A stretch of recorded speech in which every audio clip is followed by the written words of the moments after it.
Bom dia, gente. A gente vai dar seguimento, né, à matéria, continuar com o que a gente está fazendo. E hoje eu vou fazer a correção dos exercícios que vocês fizeram, né? Eu estou vendo os exercícios aos poucos na plataforma, porque são muitos, né? São para todas as salas e todo mundo me enviando. Então eu peço desculpas aí pela demora, mas hoje a gente vai corrigir. Eu vou tentar fazer dessa forma, né, a questão da matéria com os exercícios e depois a correção. Na verdade, como a gente está fazendo desde o começo, né? Mas essa aula vai ser discutindo e corrigindo tudo que já foi visto, né? Nesse capítulo aqui, ó, o capítulo 5 que eu já passei para vocês. O outro capítulo, né, o capítulo 4, o capítulo 3, nós já corrigimos na plataforma, tá lá tudo. E vou começar a falar mais, né, da correção desse capítulo aqui, tá? Que vai falar, no caso, sobre as reformas protestantes, né? Vocês sabem disso. Vou dar seguimento aí.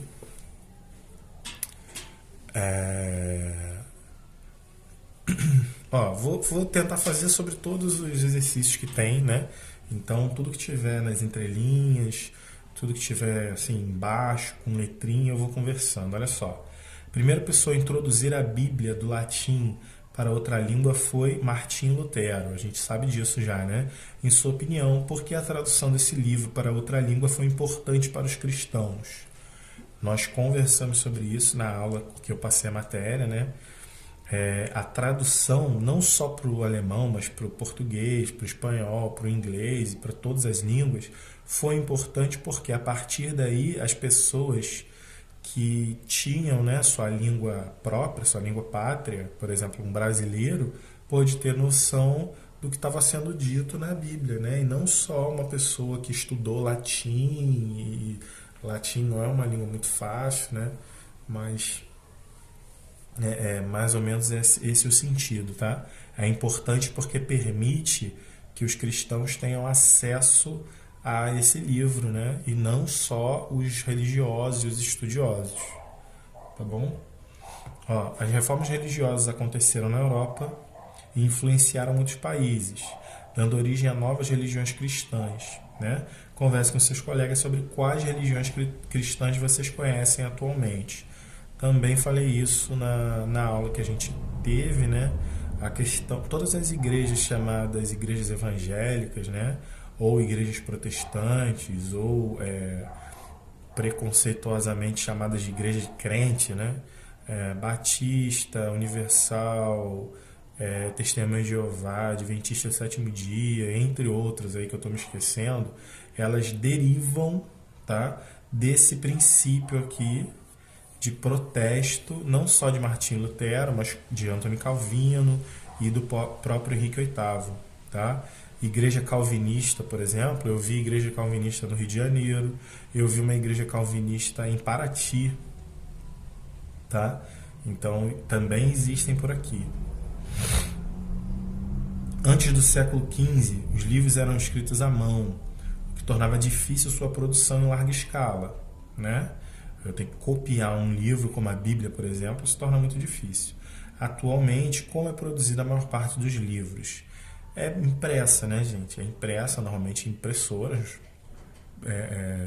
de uma qualidade boa, e nós temos até cópias, né, produzidas até em casa. Então se tornou um vínculo muito mais fácil, né? Uma produção muito mais fácil do que você copiar o livro todo à mão. Torna-se muito mais difícil. Vamos lá, dando seguimento. Aí aqui nós falamos sobre a questão da prensa, né? A gente já viu isso, conheceu essa questão aqui da prensa. Não tem pergunta nenhuma. Aqui também não tem pergunta nenhuma. E aqui começam as questões. Vamos lá, olha só. Complete as frases a seguir com as palavras abaixo. Durante o Renascimento houve uma aceleração no processo de... Aí nós temos interpretada, livros, humanista e transformação. Tá? durante o Renascimento, houve uma aceleração no processo de transformação da sociedade europeia. Nenhuma das outras encaixa, né? Antes da invenção da prensa, Gutenberg, a maior parte dos livros, né, livros europeus, tá, era produzida por meio de cópias escritas à mão. Continuando, Erasmo de Roterdã defendia que a Bíblia deveria ser interpretada, tá, pelos próprios fiéis. O pensamento humanista contribuiu para diminuir o poder da Igreja Católica durante o Renascimento, né?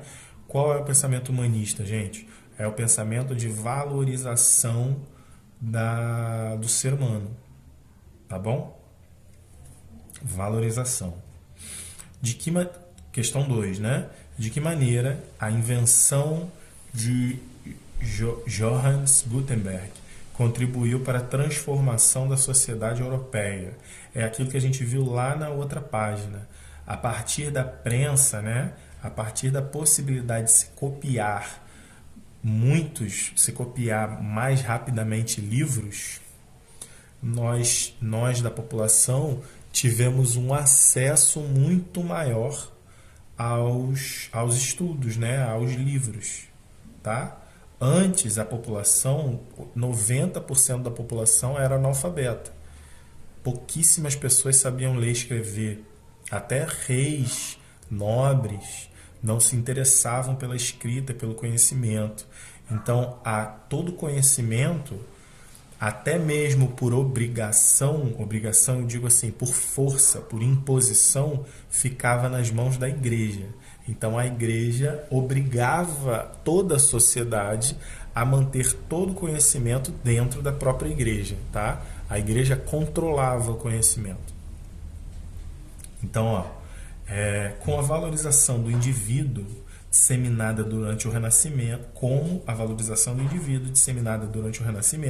contribuiu para que o papel da igreja fosse repensado. Então, essa pergunta é bastante complexa, né, gente? Quando a sociedade começa a pensar na importância e valorizar a importância do ser humano, tá? E não só o ser humano como próprio indivíduo, mas o ser humano como raça humana. O ser humano começa a ser valorizado como dono dos seus próprios, das suas próprias ações, dono dos próprios resultados que ele pode alcançar através da sua própria ação, diferente de antes, que existia o esperar em Deus sobre todas as coisas, né? Então, antes, a igreja obrigava você a pura e simplesmente fazer orações e desejar, e só com esse desejar você alcançaria o que você quer, tá? E a partir do Renascimento surge um novo movimento de entender que o ser humano pode fazer as coisas e pode buscar as coisas através do conhecimento, através do estudo, através da busca por profissionais, por exemplo, um médico, né? Ou que seja uma pessoa que tem algum conhecimento de medicina, tá? Então, a valorização do indivíduo vai diminuir o papel da igreja na vida da sociedade, tá? Porque eu disse também na aula, né? Se eu estou doente e preciso de uma cura, eu vou buscar na oração ou vou buscar um médico, tá? Então, assim, eu claramente posso usar a oração, mas eu preciso me movimentar também, tá? Eu preciso agir, eu preciso da cura, da busca da cura também, né? Não só essa cura espiritual aí, mas uma cura física da doença em si, tá? Então é isso, olha só. Continuando, né? Quais foram as principais críticas feitas à Igreja Católica durante o Renascimento? Essa questão do poder, tá? Nós temos um poder absoluto da igreja sobre as ações humanas. Nós temos também um enriquecimento material da igreja muito forte, né? Durante o Renascimento, a gente observa que a igreja tem igrejas inteiras, né? Quando eu digo igreja, eu digo todo o cristianismo, toda a igreja católica. E quando eu digo igrejas inteiras, eu estou falando de construções inteiras, tá? Feitas de ouro, por exemplo. Tem a igreja do Vaticano, a principal igreja do Vaticano, que é onde é celebrada a chamada Missa do Galo. Não sei porque tem esse nome, não me pergunte, mas enfim, a Missa do Galo. No centro da catedral lá tem uma coluna inteiramente feita de ouro maciço. Tá? Então dá para ter uma noção aí do poder, né, e do enriquecimento que a igreja teve e aconteceu nesse período. Tá bom? Além disso, os sacerdotes, né, os padres, os bispos, os monges, valorizavam muito a questão do luxo, a questão financeira, né? Isso já é reflexo também da questão do acúmulo de dinheiro, como essa igreja de ouro que eu falei, tá? E a questão do dízimo obrigatório, a questão das indulgências, né? A venda dos serviços dos religiosos, tá? Então são uma série de coisas aí que vão sendo criticadas ao longo do tempo pelos estudiosos.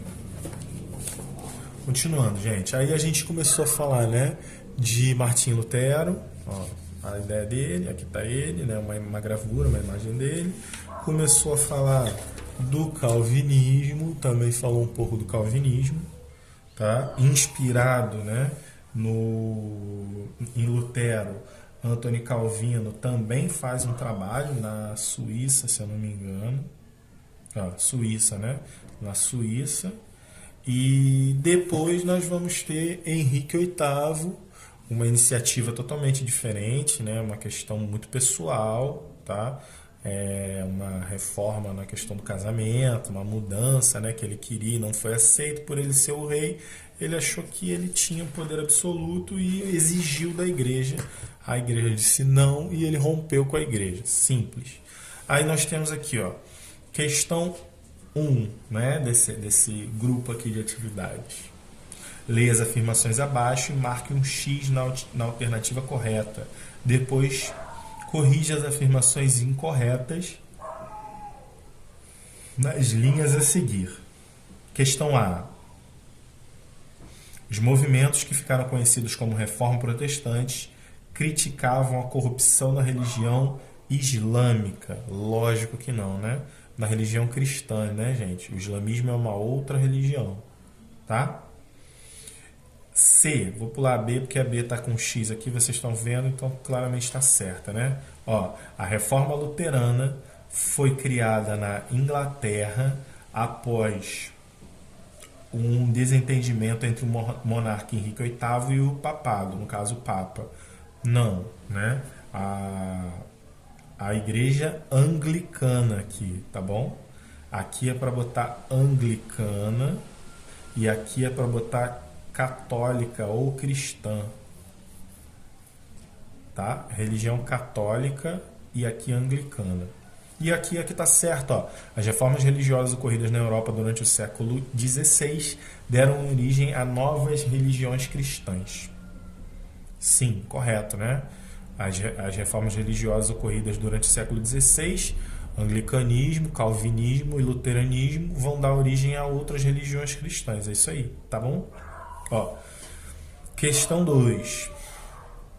Ligue o nome de cada religião a seguir à sua respectiva informação. Luteranismo, calvinismo, anglicanismo. Aí nós temos assim, ó, essa religião tem como principal característica a crença na predestinação, tá? É aqui, ó, calvinismo. Se a gente voltar aqui no calvinismo, aqui, ó, cadê? Aqui, ou seja, as ações humanas não poderiam interferir na salvação dos indivíduos, pois o destino de cada um estaria determinado por Deus. Essa pessoa era predestinada a ter ou a fazer ou a ser alguma coisa, tá? Predestinada. Aqui, ó.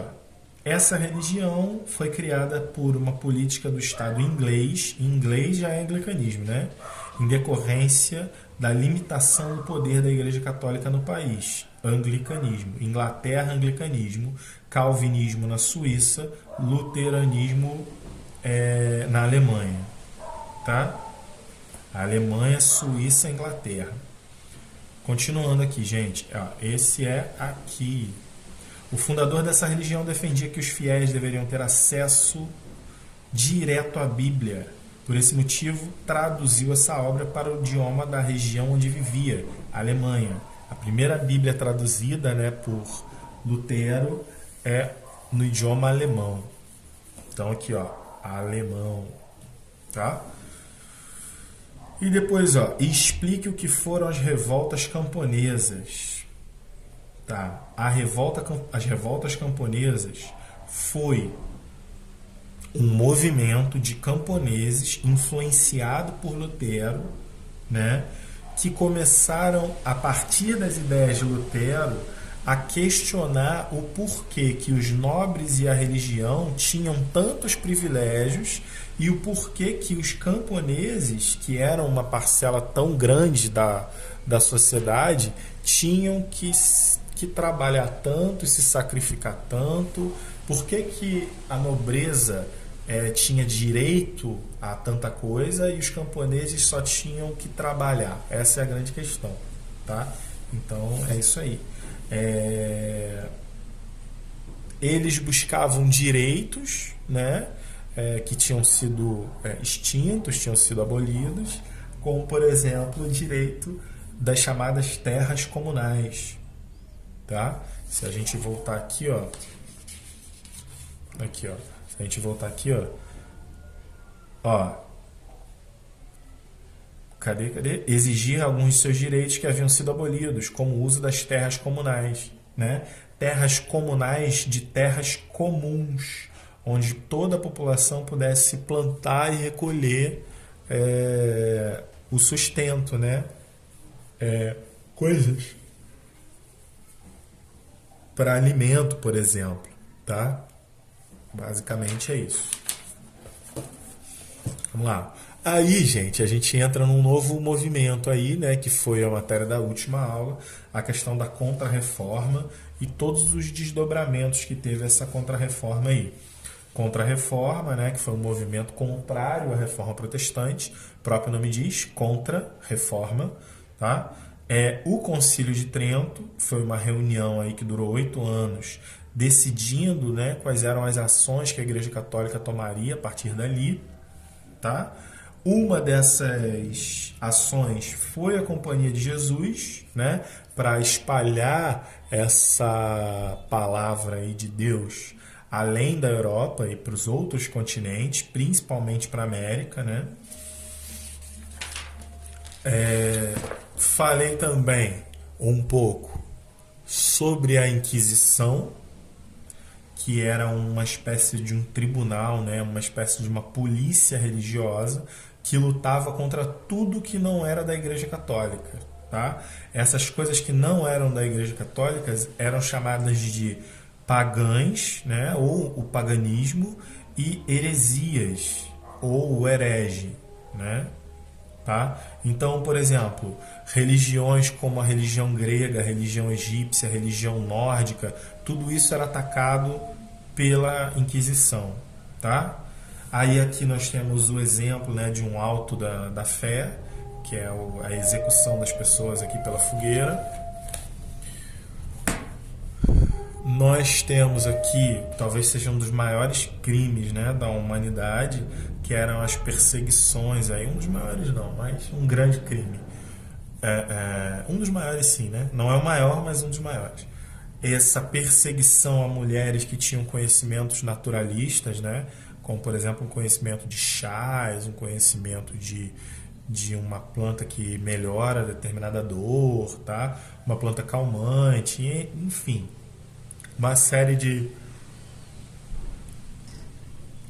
coisas como essa que eram conhecidas desde muito antes e que passam a ser perseguidas pela igreja, porque a igreja acredita que deve ter o domínio pleno, né? O domínio total do conhecimento. Tá? Então, falei sobre a questão da arte barroca, né? Que é um tipo de arte que surgiu na Europa, mas se desenvolveu muito aqui no Brasil também. E aí vocês têm o último bloco aí de exercícios. Vamos lá. Leia o texto a seguir e responda as questões. Maquiavel, Galileu, Kepler, Descartes, Voltaire, Victor Hugo e Jean-Paul Sartre. O que pensadores, cientistas e escritores de épocas tão diferentes têm em comum? Esses são apenas alguns dos atores incluídos no Index Librorum Prohibitorium da Igreja Católica, ou seja, lista de livros proibidos, tá? A Igreja Católica, a maior e mais influente a Igreja Católica, a maior e mais influente lista de livros proibidos da história. O índice vigorou por mais de 400 anos, entre 1559 e 1966. Baniu títulos imortais e principalmente contrários ao ponto de vista da doutrina cristã. Até o século XVIII, quando o índice já perdia influência, leitores que ousassem possuir as obras vetadas corriam o risco de ser julgados pelos tribunais da Inquisição como hereges. Para os autores, as penas eram mais graves. Que o diga o teólogo Giordano Bruno, executado na fogueira em 1600. Tá? Teólogo e, se eu não me engano, ele também é um escultor. Então, aí, questão A. Qual o principal tema do texto? O tema do texto são os títulos desses pensadores que foram proibidos pelo Index. Vocês podem chamar de Index, tá, gente? Tá? B. Em que período o Index Librorum Prohibitorium vigorou? Aí nós temos aqui o momento que ele vigorou, esses mais de 400 anos aqui, tá? 1559 a 1966. E a próxima, que tipo de livro costumava fazer parte da lista? Então, livros com conteúdos que a igreja não aprovava, tá? Então, livros que tratavam de coisas contrárias ao que a igreja determinava como certo, ok? Então, por exemplo, um livro comum, um livro de medicina alternativa, por exemplo, chá, fazer chás, poderia ser considerado, poderia ser criticado por isso aqui e ser excluído mesmo, tá? Maquiavel escreveu um livro sobre como o príncipe deveria tratar os seus súditos, tá? Kepler, Descartes e Voltaire. Não, Kepler escreveu um livro sobre astronomia. Galileu também escreveu um livro sobre astronomia. Descartes e Voltaire escreveram livros sobre estudos de física, de energia e estudos sobre o ser humano e sociedade, tá? Principalmente Descartes, né? Voltaire também. Enfim. Tá? Então, assim, são pensadores que não têm nada a ver com a questão do mal. Eles não pregam nem desenvolveram o mal. Até que esse nome aqui pode ser muito associado a isso, né? Maquiavel. Mas ele não tinha ideias mais. Ele tinha... Todos eles, né? Tinham ideias e somente isso, ideias. Eram livros teóricos, tá? E foram condenados, né? E poderiam ter sido mortos, assim como Giordano Bruno foi executado na fogueira, queimado, né, em 1600, tá? Ó, de acordo com o texto, o que poderia acontecer com leitores que não seguissem as recomendações do Index? Seriam punidos pela Inquisição, né, chegando até a morte, tá? Próxima. Qual é a sua opinião sobre a instituição proibir pessoas de lerem determinados livros? E aí, gente, vocês acham que é legal isso? A proibição de alguns livros? Nós não temos a questão do livre, né? Do pensar, do livre pensar e da ideia de passar mostrar nossas ideias e escrever nossas ideias e até mesmo trocar ideias com outros, né? É isso que esses pensadores fazem, só que por eles terem escrito livros famosos, eles fazem isso, eles trocam informações com a gente ao longo de séculos, né?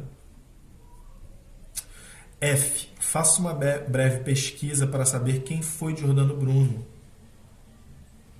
né? Cadê? O teólogo citado no texto e por que ele foi condenado pela igreja. Depois registre em seu caderno as informações que você encontrou. Então, eu vi que alguns fizeram, né, isso aqui, mas não cheguei a ler mesmo tudo. Eu sei que ele foi um teólogo, se eu não me engano, ele fez esculturas ligadas à questão da igreja, né? Esculturas com a questão de, assim, os motivos de gárgula, essas coisas assim, umas coisas meio dark, tá? E pelo que eu lembro é isso. Continuando. E é a última página, não é? De exercício? Não, ainda temos algumas. Olha só. Retomando, né? Converse com os colegas sobre o tema e conceitos a seguir, comentando seus significados. Prensa de Gutenberg, né? A prensa é tipo a impressora da época antiga, né? Tá? Reforma protestante é a busca pela mudança nas ideias da Igreja Católica, né? Proposta principalmente por Martim Lutero e seguidas aí por Antônio Calvino e outros, tá? Contra-reforma, né? É um evento aí que a Igreja Católica faz para tentar ir contra a reforma protestante, tá? E uma das ferramentas que ela usa é a Inquisição, que é, como eu disse para vocês, uma espécie de política, de polícia anti-heresia, né? Que zelava pelo que a Igreja Católica dizia e ele ia contra tudo que era condenado pela Igreja Católica, tá? E o período barroco, né, que é um período artístico, é um tipo de arte própria desse período aqui, período das reformas, né? Século XVIII, século XVII, tá? Que vai trazer aí um realismo absurdo, muito, muito profundo, essa questão das sombras, né? Também muito presente, né? nas obras, tá? E também essa questão carregada de tristeza aí, esses apelos religiosos também estão muito presentes, tá? Aí a gente vai ver como é que fica, ó. Aí a primeira palavra é Inquisição, era o órgão da Igreja Católica responsável por combater heresias, tá? Ó, próxima. A Contra-reforma foi uma reação da Igreja Católica às críticas feitas a ela durante o século XVI. O estilo conhecido como barroco era caracterizado pelos exageros e pelo grande número de detalhes. E no século XVI, né, a Reforma Protestante foi responsável pela criação de novas religiões. Tá? A prensa de Gutenberg contribuiu para que a produção de livros se tornasse mais rápida e mais econômica. Aí nós temos algumas ideias aí do que ler, de como ler e tal. E vamos lá. Faltam 2 ou 3? 3. Rapidinho, gente. Ó. Assinale V para as informações verdadeiras e F para as informações falsas. Depois corrija as que julgar falsas, né? A primeira é verdadeira. Ó, uma das características do humanismo é a valorização da liberdade do pensamento. Sim, correto. A valorização de tudo que o homem produz naturalmente. Como o homem pensa naturalmente, o pensamento está incluído aí, né? Segunda, os ideais renascentistas foram difundidos, foram espalhados, tá? Foram utilizados, espalhados exclusivamente na Itália. Não, no mundo todo, tá? Terceira, a principal característica do Renascimento é a valorização da fé e a negação da racionalidade. Ao contrário, gente, a valorização da racionalidade, e não é necessário uma negação da fé, mas um melhor pensamento na fé. Se a fé naquele momento específico realmente só ela existe, tá? Ou se o pensamento racional pode te ajudar também. Eu não chamaria de negação. E a última aqui, ó, o uso do termo renascimento advém da ideia, da ideia do renascer cultural, intelectualmente, a cultura clássica. Correto, né? Esse renascer da cultura clássica aí. Continuando, o que possibilitou o surgimento do Renascimento? O Renascimento ocorre quando o mundo medieval apresenta problemas, né? O mundo medieval começa a acabar, começa a entrar em declínio e um novo tipo de pensamento de mundo